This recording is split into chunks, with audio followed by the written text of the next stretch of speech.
ಮಾನ್ಯ ಸಿದ್ದರಾಮಯ್ಯ ಸಾಹೇಬ್ರಿಗೆ ನಿಜಕ್ಕೂ ಕೂಡ ಹ್ಯಾಟ್ಸ್ ಆಫ್ ಅಂತ ಹೇಳ್ಬೇಕು. ಯಾಕೆಂತಂದ್ರೆ 2.25 ವರ್ಷದಿಂದ ಏನೇನೋ ಕೆಲಸ ಮಾಡ್ದಲೆ ಸಾಧನಾ ಸಮಾವೇಶ ಮಾಡುವಂತ ಒಂದು ಬಂಡ ಧೈರ್ಯ ತೋರ್ತಾ ಇದಾರಲ್ಲ, ಇವರ ಈ ಬಂಡ ಧೈರ್ಯನ ಮೆಚ್ಚಲೇಬೇಕು. ಸಿದ್ದರಾಮಯ್ಯ ಸಾಹೇಬ್ರೆ, ಮೈಸೂರಲ್ಲಿ ಸಾಧನಾ ಸಮಾವೇಶ ಮಾಡ್ತಾ ಇದ್ದೀರಿ. ಈ ಹಿಂದೆ 2013ರಿಂದ 18ರವರೆಗೂ ಮುಖ್ಯಮಂತ್ರಿ ಆಗಿದ್ರಿ. ಈಗ 2023ರಿಂದ ಇದುವರೆಗೂ ಈಗ ಮುಖ್ಯಮಂತ್ರಿ ಆಗಿ ಇದಿರಿ 2.25 ವರ್ಷ ಆಯ್ತು. ಸರ್, ಮೈಸೂರಲ್ಲಿ ನೀವು ಸಾಧನಾ ಸಮಾವೇಶ ಮಾಡ್ಲಿಕ್ಕೆ ಮೈಸೂರಿಗೆ ಏನ್ ಕೊಟ್ಟಿದ್ರಿ ಹೇಳಿ ಸರ್? ಮೊದಲನೇ ಟರ್ಮ್ ಅಲ್ಲಿ ನೀವು ಡಿಸಿ ಆಫೀಸ್ ಒಂದು 34 ಕೋಟಿ ಡಿಸಿ ಆಫೀಸ್ ಕಟ್ಸಿದ್ರೆ ಅದಕ್ಕೂ 15 ಎಕರೆ ಜಾಗ ಕೊಡಿಸಿದ್ ನಾನೇನೆ. ಅದಾದ ನಂತರ ಚಾಮರಾಜ ಕ್ಷೇತ್ರದ MLA ಆಗಿದ್ದಂತಹ ವಾಸಣ್ಣವರ ಒತ್ತಾಸೆಯಿಂದಾಗಿ ಒಂದ್ ಮಹಾರಾಣಿ ಕಾಲೇಜ್ ಬಂತು, ಒಂದು 50 ಕೋಟಿ ರೂಪಾಯಿದು.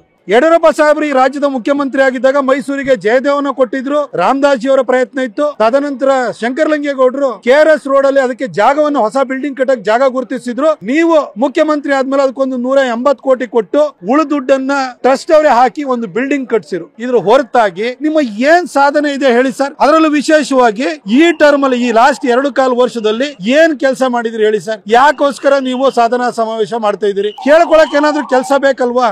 ಯಾವ ಕೆಲಸ ನೀವು ಮಾಡಿದಿರಿ ಅನ್ನೋದನ್ನ ದಯವಿಟ್ಟು ಹೇಳಿ ಸರ್. ಒಂದೇ ಒಂದು ಕೆಲಸಗಳು ಮೈಸೂರಿನಲ್ಲಿ ಆಗಿಲ್ಲ. ಮೈಸೂರಿಗೆ 2600 ಕೋಟಿ ಕೊಟ್ಟಿದ್ದೀನಿ, 2600 ಕೋಟಿ ಕೊಟ್ಟಿದ್ದೀನಿ ಅಂತ ಹೇಳಿ ಹೇಳ್ತಾನೇ ಇದ್ದಾರೆ. ಆದ್ರೆ 2600 ಕೋಟಿ ಎಲ್ಲಿದೆ?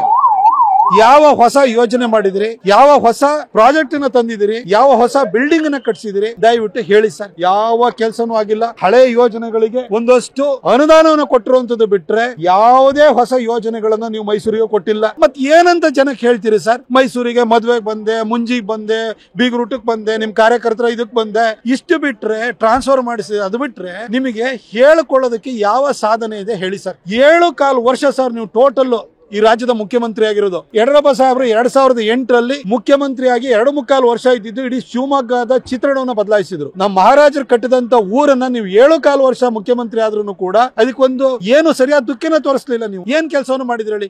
ಫಿಲ್ಮ್ ಸಿಟಿ ಮಾಡ್ತೀವಿ ಇಮ್ಮೋವನಲ್ಲಿ ಅಂತ ಹೇಳಿ ಫಸ್ಟ್ ಟರ್ಮ್ ಅಲ್ಲಿ ಹೇಳಿದ್ರಿ. ಇಲ್ಲಿವರೆಗೂ ಮಾಡಿದ್ರ ಸರ್? ಇಲ್ಲೊಂದು ಟೂರಿಸಂ ಸರ್ಕ್ಯೂಟ್ ಮಾಡ್ತೀವಿ ಅಂತ ಹೇಳಿದ್ರಿ, ಮಾಡಿದ್ರ ಸರ್? ಇವತ್ತು ಮಂಡ್ಯ ಇರ್ಬೋದು, ಮೈಸೂರು ಇರ್ಬೋದು, ಚಾಮರಾಜನಗರ ಇರ್ಬೋದು, ಕೊಡಗು ಇರ್ಬೋದು, ಹಾಸನ ಇರ್ಬೋದು, ಈ ಹಳೆ ಮೈಸೂರು ಭಾಗದ ಈ ಟಿಪಿಕಲ್ ಹಳೆ ಮೈಸೂರು ಭಾಗ ಅಂತ ಏನಿದೆಯಲ್ಲ, ಇಲ್ಲಿ ನಿಮ್ಮ ಕೊಡುಗೆ ಏನಿದೆ ಸರ್ ಹೇಳಿ ಸರ್? ಏನೇನು ಇಲ್ಲ ನಿಮ್ದು ಕೊಡುಗೆ. ಮತ್ ಏನು ಅಂತ ನೀವು ಸಾಧನಾ ಸಮಾವೇಶ ಮಾಡ್ತೀರಿ? ಎಲ್ರಿಗೂ ಕೂಡ ನೀವು ಡೆತ್ ಸರ್ಟಿಫಿಕೇಟ್ ಮಾಡೋದಕ್ಕೆ ಜಾಸ್ತಿ ರೇಟ್ ಮಾಡಿದ್ದು, ನಿಮ್ಮ ಪಾಣಿ ಪಟ್ಟ ತಗೊಳ್ಳೋದಕ್ಕೆ ಜಾಸ್ತಿ ರೇಟ್ ಮಾಡಿದ್ದು, ಬರ್ತ್ ಸರ್ಟಿಫಿಕೇಟ್ಗೆ ದುಡ್ಡು ಜಾಸ್ತಿ ಮಾಡಿದ್ದು, ಹಾಲಿಂದ ದರವನ್ನು 9 ರೂಪಾಯಿ ಜಾಸ್ತಿ ಮಾಡಿದ್ದು, ಅಗತ್ಯ ಸೇವೆಗಳ ಬೆಲೆಯನ್ನ ಜಾಸ್ತಿ ಮಾಡಿದ್ದು, ಮುದ್ರಾಂಕ ಬೆಲೆಯನ್ನ ಜಾಸ್ತಿ ಮಾಡಿದ್ದು, ಮೈಸೂರು ಸಿಟಿಗೆ 5 ರೂಪಾಯಿನೂ ಕೊಡದಲೇ ಇರುವಂತದ್ದು. ಇದನ್ನ ನೀವು ಸಾಧನೆ ಅಂತ ಹೇಳ್ಕೊಳ್ತೀರಾ ಸರ್? ಸರ್, ಇಲ್ಲಿರುವಂತ ಒಂದು ಕೆಲಸ, ಇವತ್ತು ಚಾಮುಂಡಿ ಬೆಟ್ಟದ ಅಭಿವೃದ್ಧಿ ಹಿಡಿದು ಬೆಂಗಳೂರು ಮೈಸೂರು ಹೈವೇ ಇರ್ಬೋದು, ರಿಂಗ್ ರೋಡ್ ಇರ್ಬೋದು, software technology park of India ಇರ್ಬೋದು, ರೈಲ್ವೆ ಡಿಪಾರ್ಟ್ಮೆಂಟ್ ಅಲ್ಲಿ ಆಗಿರುವಂತಹ ಬೆಳವಣಿಗೆ ಇರ್ಬೋದು, ಮೈಸೂರು ಜಿಲ್ಲೆಯ 11 ವಿಧಾನಸಭಾ ಕ್ಷೇತ್ರಗಳಿಗೂ ಅಮೃತ್ ಮತ್ತು ಜಲ್ ಜೀವನ್ ಮಿಷನ್ ಅಲ್ಲಿ ಸಾವಿರಾರು ಕೋಟಿ ರೂಪಾಯಿ ದುಡ್ಡನ್ನು ಕೊಟ್ಟು ಇವತ್ತು ಕುಡಿಯೋ ನೀರನ್ನ ಕೊಡ್ತಾ ಇರೋದು ಎಲ್ಲದೂ ಕೂಡ ಮೋದಿಯವರು ಕೊಡ್ತಾ ಇದ್ದಾರೆ. ನೀವ್ ಏನು ಅಂತ ಹೇಳ್ಕೊಳ್ತೀರಿ ಸರ್? ಯಾವ ಕೆಲಸನೂ ಇಲ್ಲ.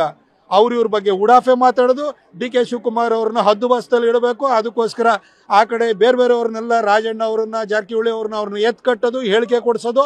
ಇದು ಬಿಟ್ಟರೆ ನಿಮ್ ಸಾಧನೆ ಏನಿದೆ ಸರ್ ಹೇಳಿ? ಯಾವ ಸಾಧನೆ ಇಲ್ಲ. ಮೈಸೂರಿನಲ್ಲಿ ಪ್ರತಿ ಕೆಲಸನೂ ಕೂಡ ನಮ್ಮ BJP ಸರ್ಕಾರ ಇರುವಂತ ನಾವು ಮಾಡಿದ್ದೀವಿ. ಇಲ್ಲಿಂದ ಕಸ ತೆಗೆಸೋ ಕೆಲಸನೂ ನಾವು ಮಾಡಿದ್ದು, ಕುಡಿಯೋ ನೀರು ಕೊಡುವಂತ ಕೆಲಸನೂ ನಾವು ಮಾಡಿರುವಂತದ್ದು. ನೀವು ಮಾಡಿದ್ದು ಏನು ಸರ್? ಒಂದು ಮೈಸೂರಿಗೆ ಒಂದು ಸುಸಜ್ಜಿತವಾದ ಬಸ್ ಸ್ಟ್ಯಾಂಡ್ ಕಟ್ಟಕ್ಕೂ ಆಗಿಲ್ಲ. ನೀವು 2.25 ವರ್ಷದಲ್ಲಿ ನೀವು ಭೂಮಿ ಪೂಜೆ ಮಾಡಿ ಬಿಲ್ಡಿಂಗ್ ಕಟ್ಟಿರುವಂತದ್ದು ಒಂದಾದ್ರೂ ಒಂದು ಯೋಜನೆ ಹೇಳಿ ಸರ್? ಯಾವುದಿಲ್ಲ. ಮತ್ತೆ ಏನಕ್ಕೆ ಅಂತ ನೀವು ಸಾಧನಾ ಸಮಾವೇಶ ಮಾಡ್ತಾ ಇದ್ದೀರಿ? ಸಾಧನಾ ಸಮಾವೇಶನ ಶಕ್ತಿ ಪ್ರದರ್ಶನ ಅಂತ ಹೇಳಿ ನಾಯಕತ್ವದ ಬದಲಾವಣೆ ವಿಚಾರಗಳು ಚರ್ಚೆ ಆಯ್ತಲ್ಲ. ಅವರು ಕುರ್ಚಿಯನ್ನ ಉಳಿಸ್ಕೊಳ್ಳೋದು ಹೋರಾಟವನ್ನೇ 2.25 ವರ್ಷದಿಂದ ಮಾಡ್ತಾ ಇದ್ದಾರೆ ಹೊರತು ಏನು ಮಾಡ್ತಾ ಇಲ್ಲ. DK ಶಿವಕುಮಾರ್ ಅವ್ರ ವಿರುದ್ಧ ಯಾರ್ಯಾರನ್ನ ಎತ್ಕಟ್ಬೋದು, ತುಮಕೂರಿಂದ ರಾಜಣ್ಣ ಅವ್ರನ್ನ ಎತ್ಕಟ್ಬೋದು, ಆ ಕಡೆ ಬೆಳಗಾವಿ ಚಿಕ್ಕೋಡಿಯಿಂದ ಜಾರಕಿಹೊಳಿ ಅವ್ರನ್ನ ಎತ್ಕಟ್ಬೋದು, ದಾವಣಗೆರೆಯಲ್ಲಿ ಶಾಮನೂರು ಅವ್ರನ್ನ ಎತ್ಕಟ್ಬೋದು, ಇನ್ನು ಉಳಿದವ್ರನ್ನ ಯಾರ್ಯಾರಿದ್ದಾರೆ ಅವ್ರನ್ನ ಹೇಳಿಕೆ ಕೊಡಿಸೋವಂಥದ್ದು, ಈ ಕಡೆಯಲ್ಲಿ ಮಾಧವಪ್ಪನವ್ರನ್ನ ಎತ್ಕಟ್ಟೋದು, ಈ ತರ ಹೇಳಿಕೆಗಳನ್ನ ಬಿಟ್ರೆ ಇನ್ ಏನ್ ಮಾಡಿದ್ರಿ ಸರ್ 2.25 ವರ್ಷದಲ್ಲಿ? ನನ್ಗಂತೂ ಏನು ಕಾಣಿಸ್ತಾ ಇಲ್ಲ ನಿಮ್ಮ ಮಾಡಿರೋಂಥದ್ದು. ನೀವೊಂದು ರಾಜ್ಯದ ಮುಖ್ಯಮಂತ್ರಿ 7.25 ವರ್ಷ ಸತತವಾಗಿ ಆಡಳಿತನ ಕೊಟ್ಟಿದ್ದೀರಿ ನೀವು. ಆದ್ರೆ ಮಾಡಿದ ಕೆಲಸ ಮಾತ್ರ ಇಲ್ಲ. ಆದ್ರೂ ಕೂಡ ಸಾಧನಾ ಸಮಾವೇಶ ಮಾಡ್ತೀನಿ ಅಂತ ಬಂದಿದ್ದೀರಲ್ಲ, ನಿಮ್ಮ ಸಾಧನೆ ಏನಾದ್ರು ಇತ್ತು ಅಂದ್ರೆ DK ಶಿವಕುಮಾರ್ ಅವರಿಗೆ ನ್ಯಾಯಯುತವಾಗಿ ಸಲ್ಲಬೇಕಾದಂತ ಚೇರ್ ಅನ್ನ ಇನ್ನೂರು ನೀವೇ ಇಟ್ಕೊಂಡಿದಿರಲ್ಲ, ಭದ್ರವಾಗಿ ಇಟ್ಕೊಂಡಿದ್ರಿ, ಮುಂದೆನೂ ಕೊಡಲ್ಲ ಅಂತ ಹೇಳ್ತಿದ್ರಲ್ಲ, ಇದು ಒಂದೇ ಸಾಧನೆ ಸರ್ ನಿಮ್ದಿರೋ. ಮಾನ್ಯ ಮುಖ್ಯಮಂತ್ರಿ ಸಿದ್ದರಾಮಯ್ಯ ಸಾಹೇಬ್ರೆ, ಸಿಗಂದೂರು ಸೇತುವೆನ ಕಟ್ಟಿ ಅದನ್ನ ಉದ್ಘಾಟನೆಗೆ ನಿಮ್ಮನ್ನ ಕರೀಲಿಲ್ಲ ಅಂತ ಹೇಳಿ ಇನ್ನ ತಮಟೆ ಹೊಡಿತಾ ಇದ್ರಿ, ಲೆಟರ್ ಬರೀತಾ ಇದ್ರಿ, ಬೊಬ್ಬೆ ಹೊಡಿತಾ ಇದ್ರಲ್ಲ ಸರ್. ಶಿಷ್ಟಾಚಾರ ಅಂದ್ರೆ ಏನು ಸರ್? ಸರ್ ನಿಮಗೆ ಅಲ್ಲಿನ MP ಆಗಿರುವಂತ ರಾಘವೇಂದ್ರ ಅವರು ಬಂದು ನಿಮಗೆ ಇನ್ವಿಟೇಷನ್ ಕೊಟ್ಟೋಗಿದ್ದಾರೆ, ಕೇಂದ್ರದಿಂದಲೂ ನಿಮಗೆ ಲೆಟರ್ ನ ಬರೆದಿದ್ದಾರೆ. ಅವತ್ತು ನಿಮಗೆ ಏನ್ ಸರ್ ಅಂತ ಕೆಲಸ ಇತ್ತು? ನಿಮಗೆ ಇಂಡಿನಲ್ಲಿ ನಿಮ್ದೇ ಒಂದು ಕಾರ್ಯಕ್ರಮ ಇಟ್ಕೊಂಡಿದ್ರಿ ಸರ್. ಹೆಲಿಕಾಪ್ಟರ್ ಅಲ್ಲಿ ನೀವು ಬೆಂಗಳೂರಿಂದ ಮೈಸೂರಿಗೆ ಬರಕ್ ಹೆಲಿಕಾಪ್ಟರ್ ಬರ್ತೀರಿ, ಮೈಸೂರಿಂದ KR ನಗರಕ್ಕೆ ಹೆಲಿಕಾಪ್ಟರ್ ಹೋಗ್ತೀರಿ, KR ನಗರದಿಂದ HD ಕೋಟೆಗೆ ಹೆಲಿಕಾಪ್ಟರ್ ಹೋಗ್ತೀರಿ, ಅಲ್ಲಿಂದ ವಾಪಸ್ಸು ನೀವು ಬೆಂಗಳೂರಿಗೆ ಹೋಗಿ ಹೆಲಿಕಾಪ್ಟರ್ ಹೋಗ್ತೀರಿ ಸರ್. ಇಂಡಿಗೆ ಹೋಗಿ ಆ ಕಾರ್ಯಕ್ರಮ ಮುಗಿಸಿ, ಅಥವಾ ಇಲ್ಲಿ ಸಿಗಂದೂರಿಗೆ ಹೋಗಿ ಕಾರ್ಯಕ್ರಮ ಮುಗಿಸಿ ಇಂಡಿಗೆ ಹೋಗ್ಬೋದಿತ್ತಲ್ಲ ಸರ್. 60 ವರ್ಷಗಳ ಕಾಲ ಶರಾವತಿ ನದಿಗೆ ಲಿಂಗನಮಕ್ಕಿ ಡ್ಯಾಮ್ ಅನ್ನ ಕಟ್ಟಾದ ನಂತರ ಮೈನ್ ಲ್ಯಾಂಡ್ ಇಂದ ಕಟ್ ಆಫ್ ಆಗಿ ನರಕಯಾತನೆ ಅನುಭವಿಸಿದ್ದಾರೆ ಜನ. ಆ ಜನರ ಮುಖದಲ್ಲಿ ಒಂದು ಖುಷಿನ ಕೊಡಬೇಕು, ಅವ್ರಿಗೆ ಒಂದು ಸಂಪರ್ಕ ಸೇತುನ ಕೊಡಬೇಕು ಅಂತ ಯಡಿಯೂರಪ್ಪ ಸಾಹೇಬರು ಸತತ ಪ್ರಯತ್ನವನ್ನು ಮಾಡಿ 400 ಚಿಲ್ಲರೆ ಕೋಟಿ ರೂಪಾಯಿ ಕೇಂದ್ರ ಸರ್ಕಾರದ ಅನುದಾನವನ್ನು ತಂದು ಆ ಸೇತುವೆನ ಕಟ್ಟಿಸಿದ್ರು. ಹಾಗೆ ರಾಘವೇಂದ್ರ ಅವರು ಅದರ ಪರಿಶ್ರಮವನ್ನು ಪಟ್ಟು ಅದ್ರ ಕಂಪ್ಲೀಟ್ ಮಾಡೋಂಗ್ ಮಾಡಿದ್ರು. ಆ ಜನರ ಖುಷಿ 60 ವರ್ಷದ ನಂತರ ನರಕಯಾತನೆಗೆ ಮುಕ್ತಿ ಸಿಗ್ತಾ ಇದೆಯಲ್ಲ, ಆ ಜನರ ಮುಖದಲ್ಲಿ ಒಂದು ಖುಷಿ ಕಾಣಬೇಕು ಅಂತ ನಿಮ್ಗೆ ಅನಿಸ್ತಿಲ್ವಾ ಸರ್? ಸರ್ ಇಲ್ಲಿ ಮೈಸೂರಿಗೆ ಯಾವ್ದು ಬಿಗ್ ರೂಟಿಗೆ ಬರ್ತಿರಲ್ಲ ಸರ್, ನೀವು ಎಲ್ಲೆಲ್ಲಿಗೆ ಹೋಗ್ತೀರಿ, ನಿಮ್ಗೆ ಅಲ್ಲೊಂದು ಸಿಗಂದೂರಿಗೆ ಅಲ್ಲೊಂದು ತಾಯಿ ಆಶೀರ್ವಾದನೂ ಪಡ್ಕೊಳ್ಬಹುದು, ಆ ಜಾತ್ರೆನೂ ನೋಡ್ಬೋದಿತ್ತು, ಜನರ ಮುಖದಲ್ಲಿ ಖುಷಿನ ಕಾಣಬಹುದಿತ್ತು.